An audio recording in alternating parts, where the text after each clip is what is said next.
This is task number 12, so we're going to do an ear cytology. So the first thing we're going to do is we are going to moisten our swab with some saline. And then while Morgan holds him for us, we're going to just gently insert our Q-tip into his ear canal and just turn it a little bit so we can get a good sample. Okay, then we're going to go ahead and come over to our slide. And we are going to just do gentle, even strokes across the slide. And then we want to just kind of air dry it for a minute so that it can dry into place.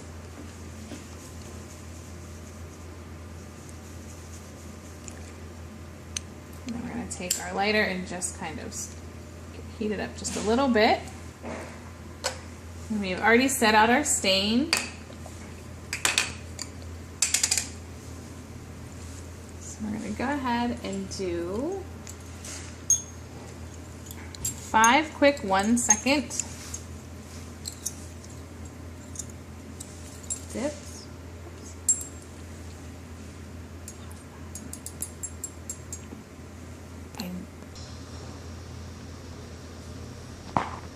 Okay, so after we do each solution, we want to take some sterile water and we're going to just gently rinse off our slide. Then we'll move on to our next set of dips. This is our 5 1-second dips. Then we're going to go ahead and rinse off our slide again. And then we're going to go ahead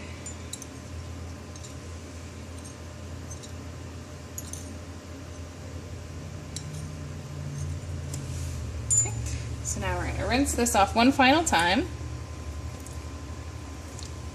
And then we're going to go ahead and place our slide butt down and let it sit there so that it can dry. And then once it's sufficiently dried, we'll be back to take a look at it.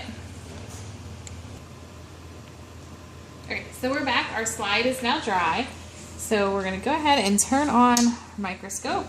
Put our slide in. I always focus in at 10 power and then focus in each individual spot so that I know where we're at. So now we're going to go to 40 and just focus a little more.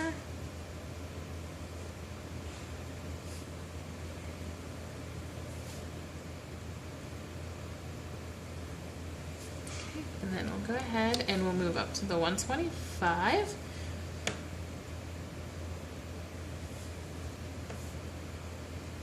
Okay, and then we are going to take our immersion oil and we are just going to put a small drop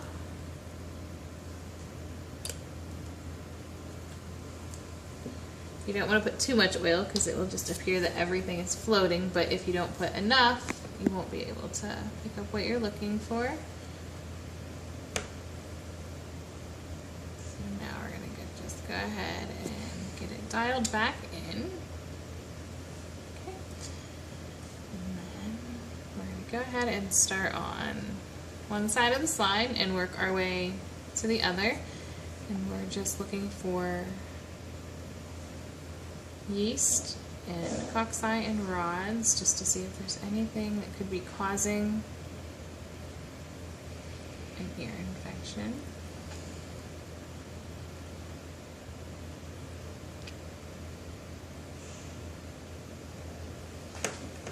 And so far everything looks good.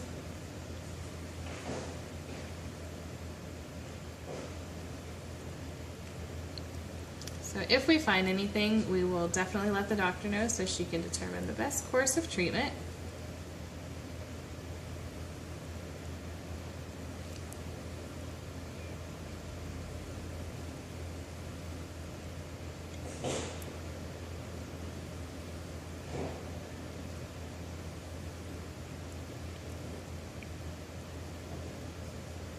So we're not seeing anything in here, so that's good.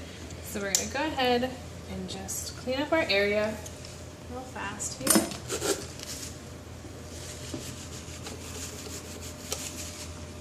everything back where it belongs for the next person to come in and use.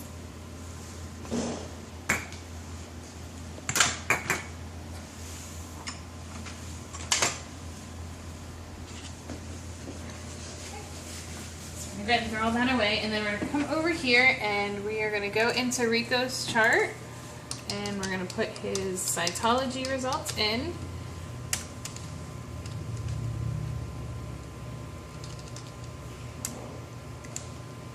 So we are just going to put that there is no bacteria or yeast present.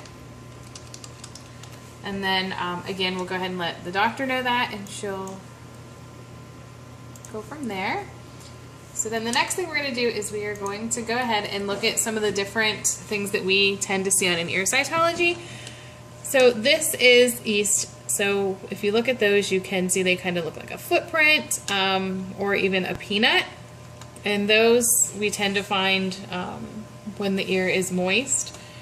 And then the cocci are actually pretty prevalent on this slide. So as you can see, there's lots of little round balls here, and again, those are from moisture in the ear. And then these are our rods, and so they're just long bacteria, and so again, you see those with moisture in the ear. The treatment is all going to depend on whether it has all three, if it just has the rods, if it just has the yeast. So treatment on those can vary, and that is task number 12.